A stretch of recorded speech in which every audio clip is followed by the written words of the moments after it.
प्रधानमंत्री नरेंद्र मोदी रवाना हो गए हैं। चीन में एससीओ शिखर सम्मेलन में प्रधानमंत्री कल शामिल होंगे और कल ही चीन के राष्ट्रपति शी जिनपिंग से भी मुलाकात करेंगे प्रधानमंत्री नरेंद्र मोदी।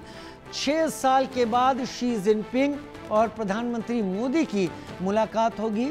जापान से निकलते वक्त प्रधानमंत्री नरेंद्र मोदी को जो फेयरवेल दिया जा रहा है, जो विदाई दी जा रही है, उनकी ये यात्रा एक सफल यात्रा के तौर पर जापान की जानी जा रही है।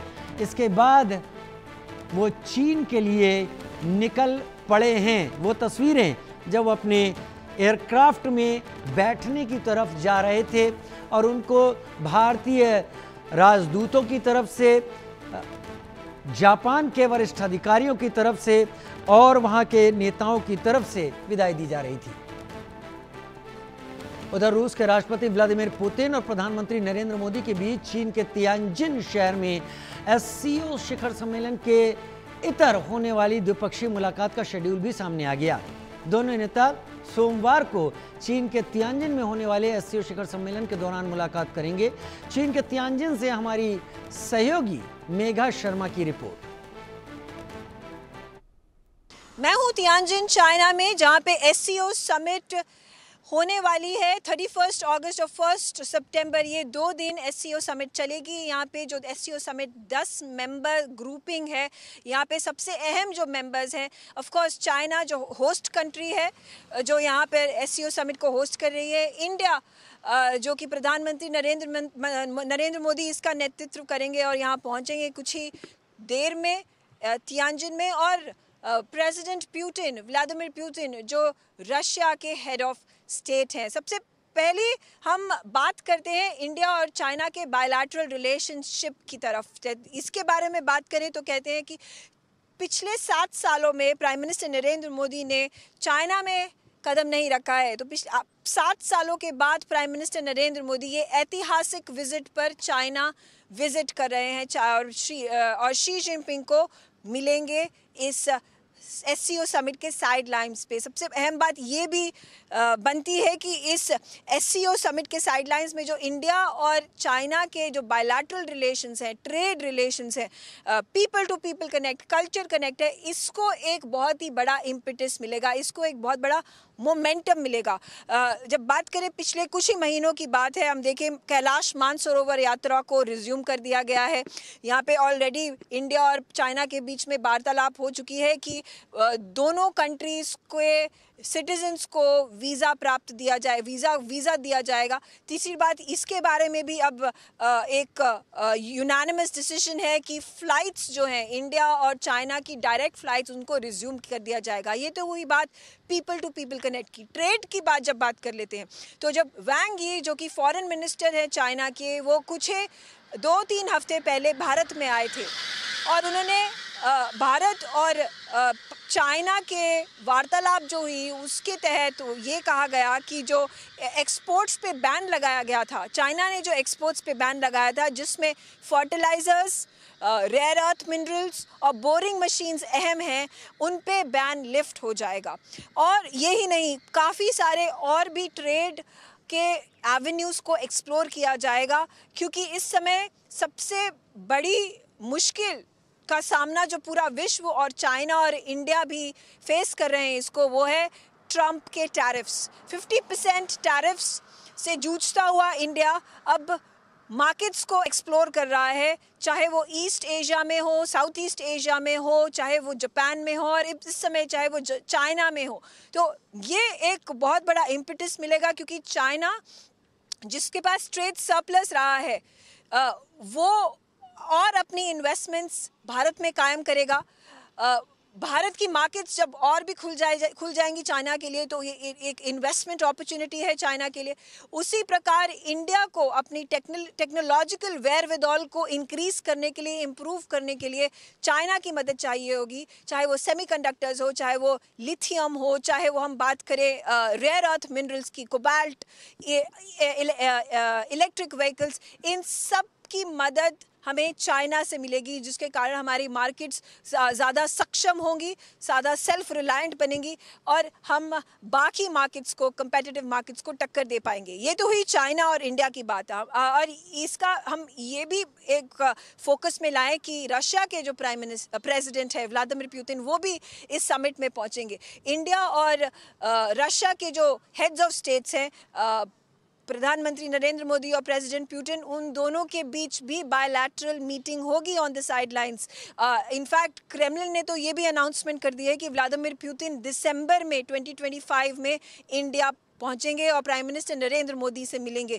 तो ये बहुत दिलचस्प होगा कि ये जो दो लीडर्स हैं, इंडिया और रशिया के लीडर्स, इन पे क्या, इनके साथ क्या वार्तालाप रहेगी। इंडिया और रशिया हमेशा ऑल वेदर फ्रेंड्स रहे हैं, एक दूसरे के साथी रहे हैं, चाहे जो भी मुश्किलात का सामना क्यों ना कर दिया जाए। और यूएस प्रेसिडेंट ने जो एडिशनल 25% टैरिफ लगाए हैं इंडिया पे, वो ये कहकर लगाए हैं कि क्योंकि इंडिया रशिया से ऑयल इंपोर्ट करता है, जिसके कारण जो यूक्रेन का वॉर फ्यूल हो रहा है, इसीलिए इंडिया पे टैरिफ लगाए हैं, जिसके ऊपर रशिया ने इसको इस इल्ज़ाम को इलॉजिकल, अनजस्ट, अनवारंटेड कहा गया है और कहा है कि वो इंडिया के साथ पूरी तरह खड़ा है, हमेशा खड़ा है, हमेशा सपोर्ट पे खड़ा रहेगा। तो इन्हीं बातों पे बातचीत करेंगे प्राइम मिनिस्टर नरेंद्र मोदी और प्रेसिडेंट व्लादिमीर पुतिन। उनकी मीटिंग होगी साइडलाइन पे। और ऑफ कोर्स एससीओ समिट की अगर हम ऑन अ लार्जर स्केल बात की जाए तो एससीओ समिट तो इसी फाउंडेशन पे बना है, तो to counter terrorism, to counter separatism, to counter extremism. इन बड़े मुद्दों पर एक जॉइंट डिक्लेरेशन एक्सपेक्टेड है।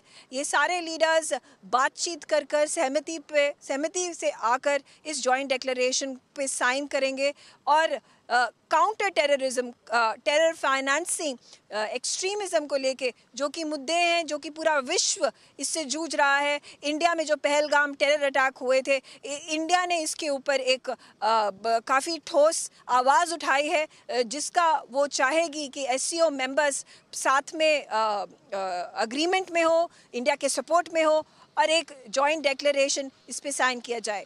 मैं आपके लिए जो भी यहाँ से खबरें उभर कर आएंगी, न्यूज़ अपडेट्स यहाँ पे आएंगी, मैं आपके समक्ष आपको इंडिया न्यूज़ पर इसकी जानकारी देती रहूँगी। फिलहाल के लिए इतना ही। Megha Sharma senior executive editor Tianjin चीन से हमारे साथ इस वक्त जुड़ गई हैं। मेघा, प्रधानमंत्री निकल चुके हैं जापान से चीन के लिए एससीओ में हिस्सा लेने के लिए। ये एक सक्सेसफुल विजिट रही उनकी जापान की। चीन में पहुंचकर अमेरिका और उसको टैकल करने के लिए चीन, भारत और रूस क्या करने वाले हैं, जरा डिटेल में बताएं।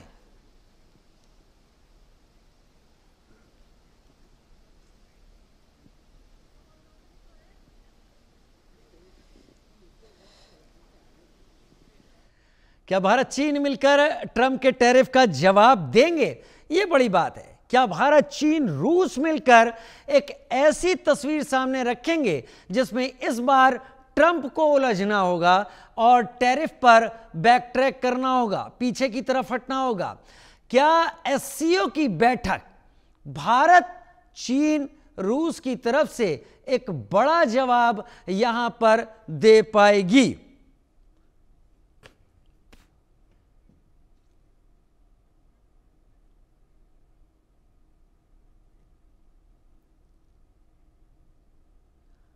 क्या भारत चीन मिलकर टैरिफ का जवाब देंगे? बड़ी बात यहां पर प्रधानमंत्री मोदी की चीन यात्रा के मायने क्या हैं, यह भी हम आपको बता देते हैं। 7 साल का वक्त है जब प्रधानमंत्री मोदी का चीन दौरा हो रहा है। गलवान झड़प के बाद यह पहला चीन दौरा है और गलवान झड़प के बाद बड़े लंबे समय तक दोनों देशों के संबंध तनावपूर्ण रहे थे। टैरिफ वॉर के बीच प्रधानमंत्री मोदी का चीन दौरा अहम है। Megha Sharma senior executive editor हमारे साथ इस वक्त जुड़ गई हैं। मेघा, प्रधानमंत्री नरेंद्र मोदी जापान से चीन के लिए निकल चुके हैं। इधर ट्रंप टैरिफ वॉर को लगातार जारी रखे हुए हैं। ट्रंप की परेशानी ब्रिक्स से भी है। ब्रिक्स में भारत, चीन, रूस हैं और एससीओ में भी यही तीनों देश यहां पर दिखाई पड़ रहे हैं। क्या ट्रंप की मुश्किल बढ़ने वाली है भारत, चीन, रूस के इस मेल से और होने क्या वाला है, जरा डिटेल में बताएं।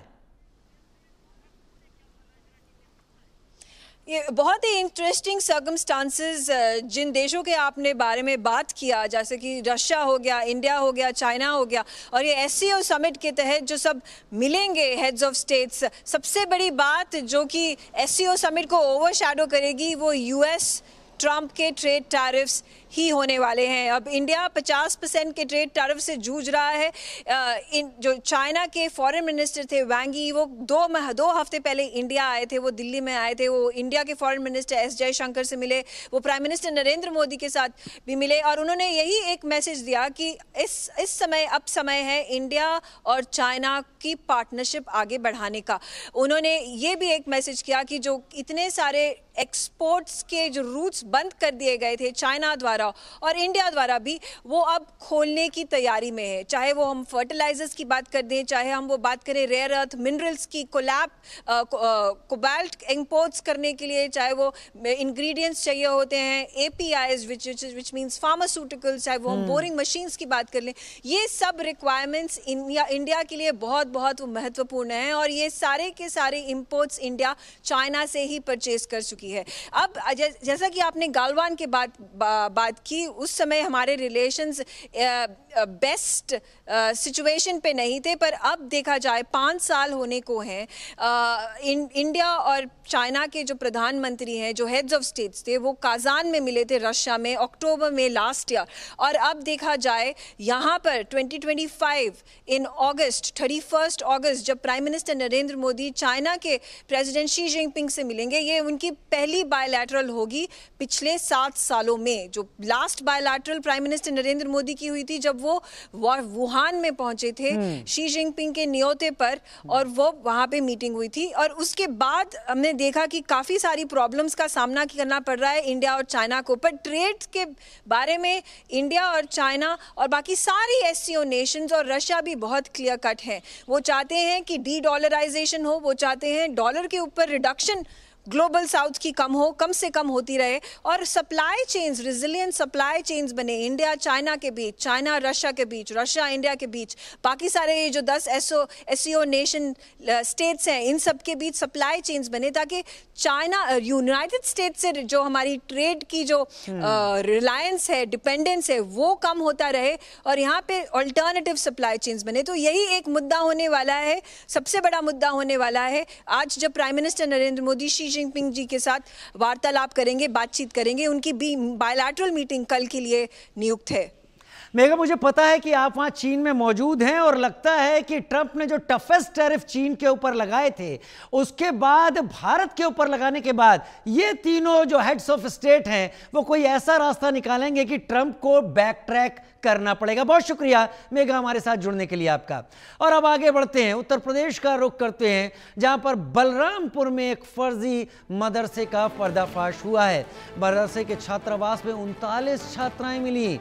सभी छात्राओं को उनके परिवार को सौंप दिया गया।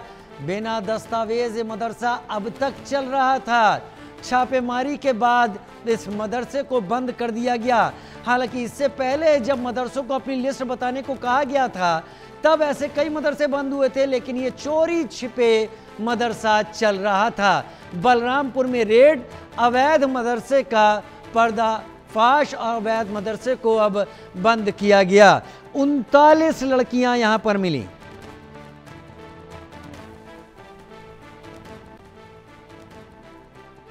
सभी छात्राओं को उनके परिवार को सौंप दिया गया। बिना दस्तावेज के ये मदरसा चलाया जा रहा था। छापेमारी के बाद मदरसे को बंद किया गया। उत्तर प्रदेश के बलरामपुर में फर्जी मदरसे का